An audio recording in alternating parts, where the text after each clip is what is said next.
This is the first of our four-part series on the stretched L-1049 class Super Constellation long-range transcontinental and transoceanic airliner featuring Save A Connie's L-1049H November 6937 Charlie Star of America in its earliest days as our centerpiece, including its first Oshkosh appearance in 1990. Hi, John Reed, AeroDinosaur.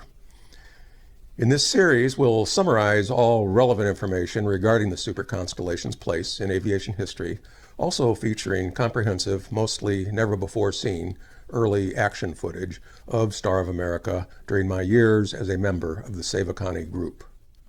This includes much of the very first onboard in-flight propliner footage ever published, as seen in our 1991 video, Flight of the Super Constellation, from within the cabin and flight deck. In this first part one, we cover the historical and technical background of the Super Constellation, as well as some of the early activities of Save A Connie on the ground and in the air, as seen from my camera.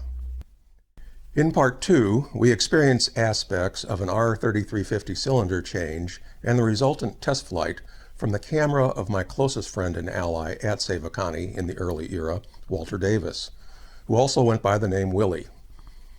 He was the very first chief flight engineer at Save A Connie, who spent previous thousands of hours as flight engineer on TWA constellations in the 1950s and 60s, and then into the jet age.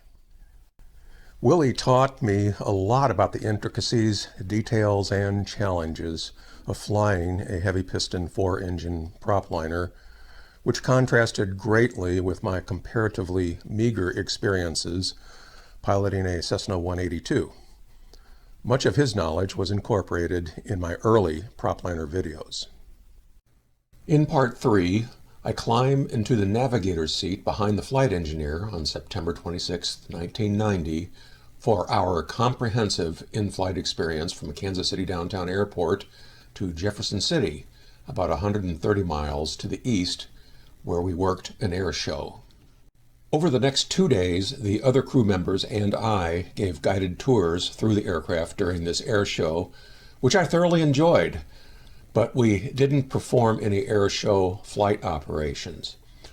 I also worked behind the souvenir tent counter and of course worked setup, teardown, and cleanup with everybody else. In part 4, we do the return flight to Kansas City on Sunday, September 29, 1990. Later in this flight, the crew wanted to do a low flyby over a Kansas City Chiefs football game then in progress, but air traffic control kept us at a fairly high altitude, which defeated the purpose. That was probably all for the better, as an unannounced low stadium flyby in a Super Constellation would probably have disrupted the players, fans, and media, and might have even attracted the attention of the FAA and law enforcement. This trip was the basis for my 1991 video release, Flight of the Super Constellation, which saw worldwide sales and ignited a trend of similar onboard propliner videos from other producers in subsequent years, which more recently has morphed into countless GoPro, high-definition, paid enthusiast ride, in-flight YouTube videos involving the few other later propliner restorations. Note that in 1991, customers were chomping at the bit to pay $39.95 plus shipping for this tape. Good luck at ever attempting to charge like that for a video today. The most common of the recent YouTube videos are of the spit-shined and totally immaculate Breitling Super Constellation and Red Bull DC-6 working the circuit in Europe, complete with inauthentic space shuttle-like glass cockpits, digital electronics, and other avionics that were never part of the original aircraft. Neither of these aircraft are flying today. Don't get me wrong, the non-aviation corporate sponsors of these restorations are to be absolutely commended for bringing propliner experiences to life for the masses. No large corporation in the U.S. would ever think about undertaking such projects. Interestingly, Star of America was the first of the big airliner restorations to fly in 1989 and the first to be grounded indefinitely in 2005. The scale of Star of America's restoration was second only to the restoration of the commemorative Air Force's B-29 Fifi in the early 1970s, both being nearly impossible restorations. Kansas City, Missouri was TWA's maintenance base for many decades. In the late 1980s and early 1990s, while Star of America was being restored, it stood to reason that Kansas City was the only place in the world where there remained a large enough concentration of Constellation piloting and maintenance talent to undertake such a restoration. In the years to come, this was proven wrong, with the subsequent restorations just described. Unlike the Breitling and Red Bull mass enthusiast flights, at Save A Connie, I flew as an alternate crew member, or ACM, with only 6 other crew members. Save A Connie was never certificated for paid mass enthusiast flights, and therefore never conducted such flights. I flew as an ACM partly because of my charter member status and willingness to work at air shows, and I was therefore not a revenue passenger.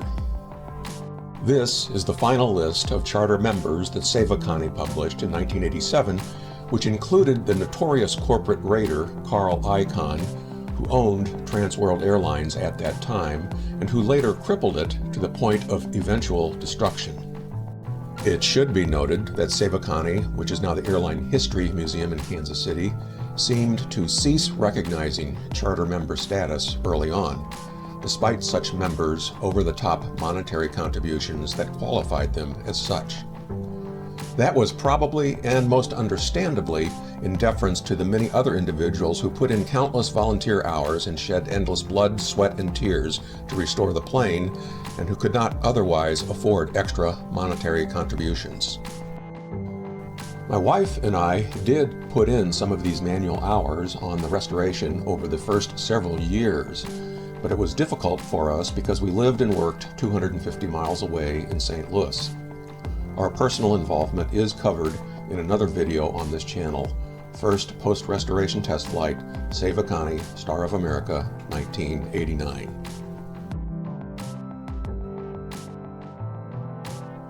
During the late 1940s, it became apparent that airline travel was slowly expanding beyond the domain of the privileged few into the realm of the everyday traveler.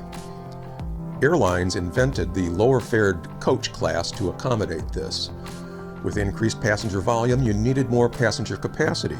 More passengers meant lower seat mile costs, which could be passed on to the coach rider in the form of lower fares.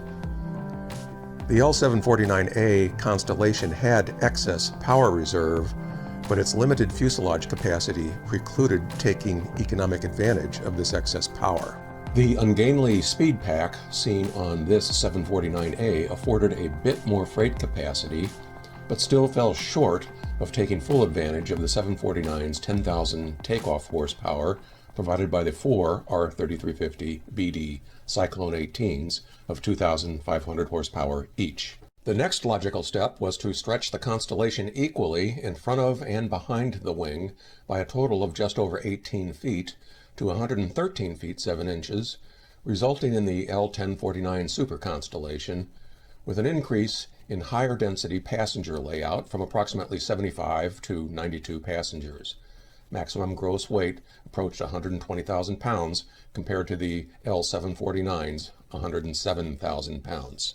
It also featured a raised flight deck with fewer and larger windscreen panes compared to the 749, giving greater pilot visibility, taller vertical fins, squared passenger windows for commercial and most military uses, as well as beefed up structure and increased fuel capacity. However, the 2,500 horsepower BD engines of the 749A could not provide enough power for the Super Constellation, so the third generation commercial R3350CA1 engine of 2,700 horsepower was utilized, while Lockheed waited for the release of the fourth generation commercial R3350 turbo compound of 3,250 horsepower, which we'll discuss in a minute. This engine was actually needed to make the Super Constellation faster than the 749A, as well as competitive with the new 4-engine Douglas DC-7, which would be introduced at the same time when commercial turbo compounds became available. The interim L-1049 Super Constellation was introduced by Eastern Airlines in December 1950, who took delivery of only 14 aircraft, and then TWA took their deliveries of 10 aircraft beginning in December 1951. These two airlines were quick to find out that the 1049 was a big underperformer in terms of cruising speed, but had a 300-mile greater range than the 749A. Note that the exhaust system consisted of choke-down jet stacks, which had allegedly contributed to cruising speed, much like those found on many later L749s. The next iteration of the Super Constellation would finally employ the intended R3350 turbo compound engine, which was first operational on the Navy's twin-engine Lockheed P2V4 Neptune maritime patrol aircraft. However, the turbo compound L1049A and B slots would be allocated to the U.S. Navy and Air Force, and not the commercial airlines commencing in 1953. The commercial engine would see a much higher frequency service than the military engines and lagged in development and therefore availability, resulting in the first turbo compounds going to the military. Okay, you've heard me talk about turbo compound this and turbo compound that. So just what am I talking about here? Contrary to what many published sources say, a turbo compound turbine is not a supercharger, nor is it a turbocharger. All heavy piston engines had internal gear-driven superchargers to boost manifold pressure and therefore horsepower. This system, while adding horsepower, puts additional but normal stresses on the engine core, mainly the pistons and cylinders. Some heavy piston aircraft engines that needed high-altitude performance featured exhaust-driven pressure turbochargers, which pressurized the carburetor intake before the carburetor mixture entered the gear-driven supercharger, not to increase horsepower, but to maintain horsepower at high altitudes. This system created some exhaust back pressure into the cylinders, again putting minor but expected stress on them. All R3350 turbo-compounded engines featured 3 exhaust velocity turbines that, through 3 fluid-coupled shafts, converted otherwise wasted exhaust energy into mechanical energy, putting power directly back into the crankshaft. These turbines were mounted directly behind the engine core and spaced 120 degrees apart. These were called Power Recovery Turbines, or PRTs, and each was powered by 6 of the 18 cylinders. 2 of these PRT shrouds can be seen here. The 3 PRTs added 20% more power to the crankshaft without any back pressure or additional stress on the engine core, including the pistons and cylinders.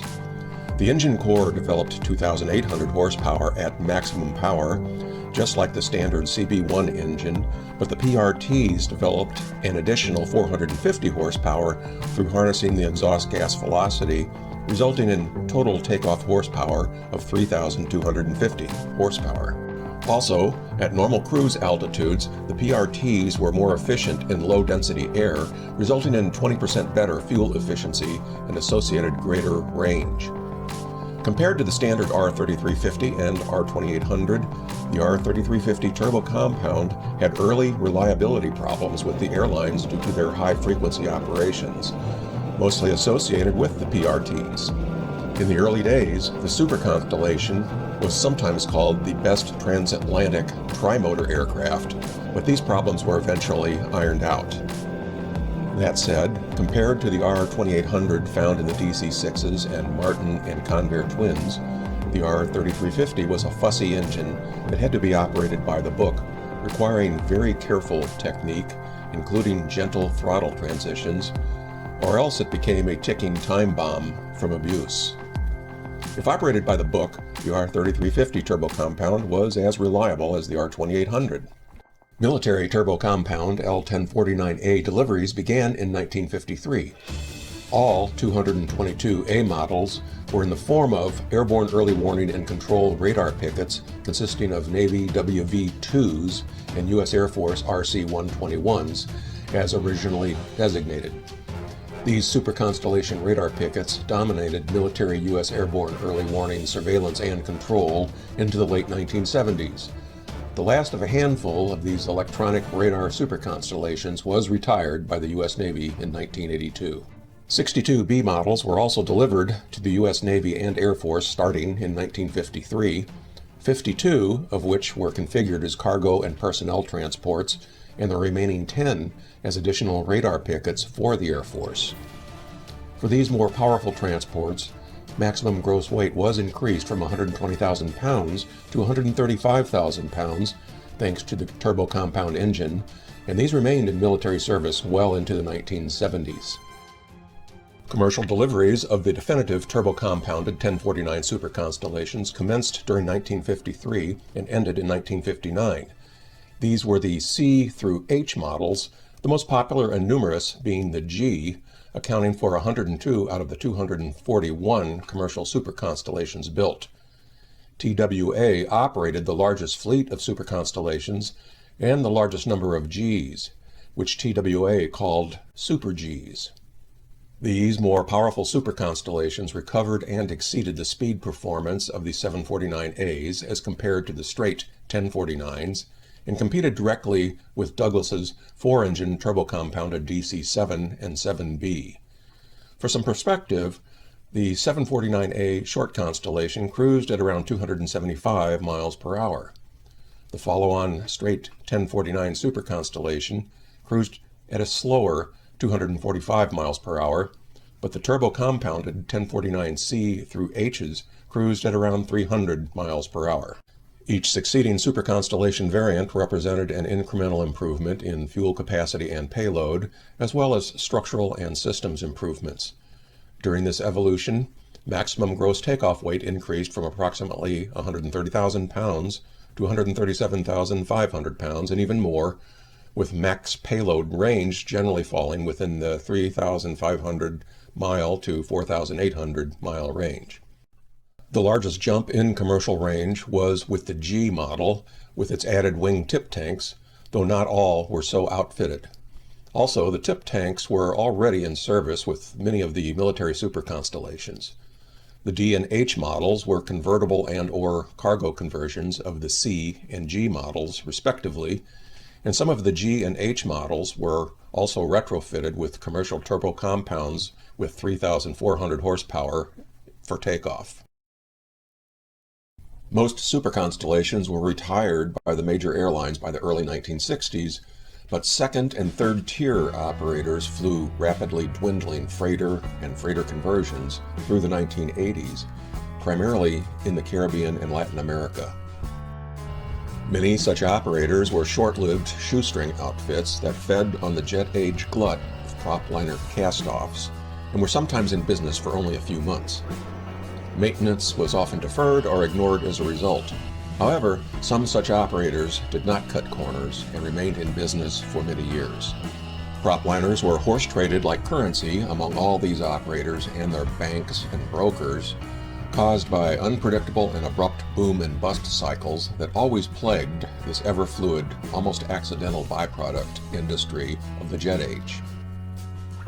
AMSA and AeroChago operated the very last small handful of operating super constellations in the world, which were mostly ex-military freighters out of the Dominican Republic from around the late 1970s into the early 1990s.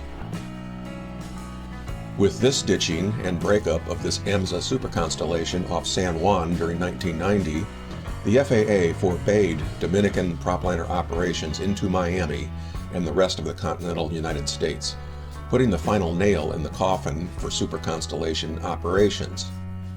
The last revenue super constellation operation I personally witnessed was an AeroChago super constellation operating into San Juan in March 1992. This and the remaining 2 or so operating Super Connies were withdrawn from service for good shortly thereafter. This did not, however, spell the end, as there was a simultaneous emergence of several restored super constellations, starting with Save A Connie in the late 1980s, and others years later.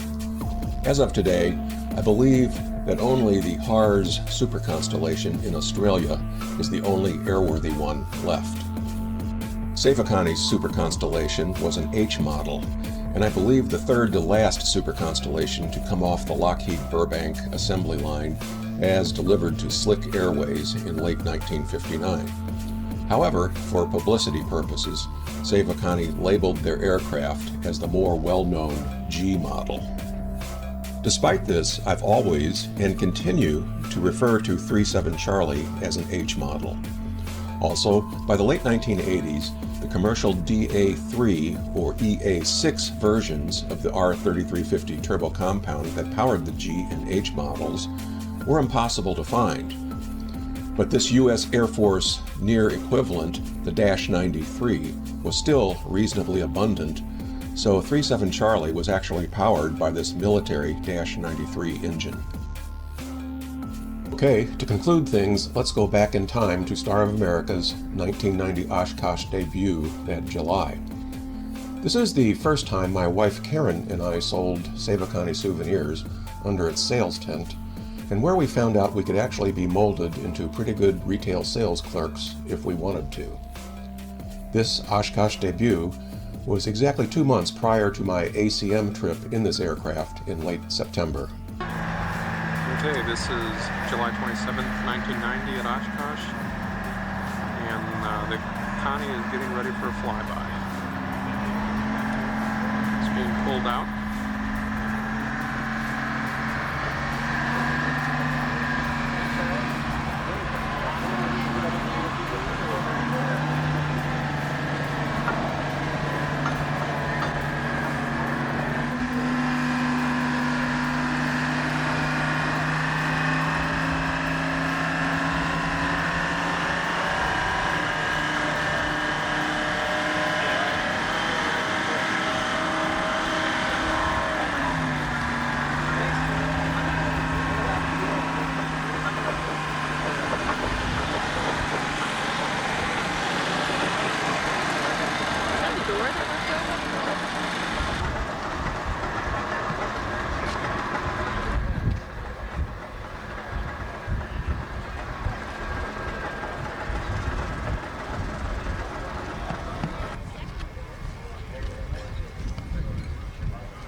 Eight blades. 8 blades, here we go.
Just yesterday, I heard that a unnamed South American country received a number of AC-47 gunships recently remanufactured, so they are still cranking them out. Not new, but they're still keeping the old ones going.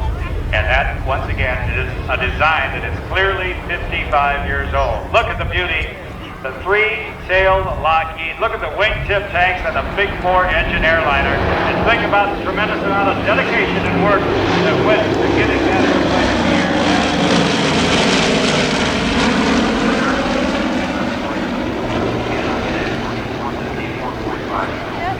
Cranks out 3,400 horsepower per engine and 56 engine manifold pressure. Now, it does that in just slightly more cubic inches. It was one of the Now, the big 420 tour for those of you who didn't hear earlier today.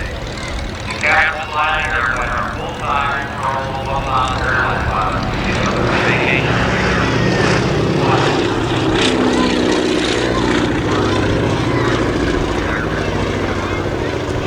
I understand that the major ranking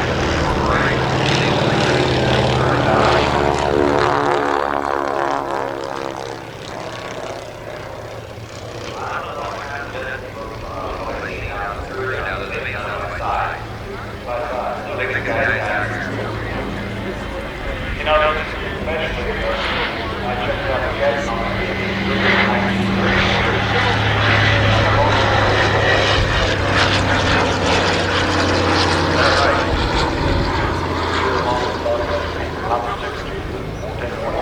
Well, I think it's instructive to all of us to see the span of different aircraft types here, and there's an awful lot of airplanes here that, like the Connies, that a lot of us have just never seen fly before. I was brought up in a small town in Nebraska, and those things were at 35,000 feet when they went over. I never really saw them. You know, Bud, it's real nice to be able to draw on the knowledge of you and Danny Clisholm, Captain Danny Clisholm, has flown so many airplanes and has very great knowledge. I'm sure the audience appreciates it.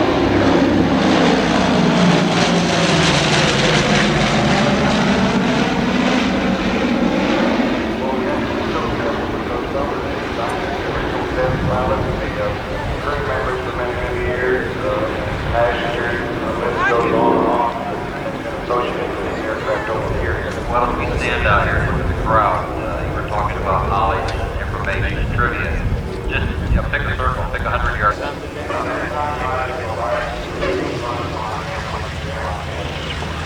don't know, I think it's on the line. I think it's international. That's all right. There's a bird that they ran out already. You know, it's all a lot of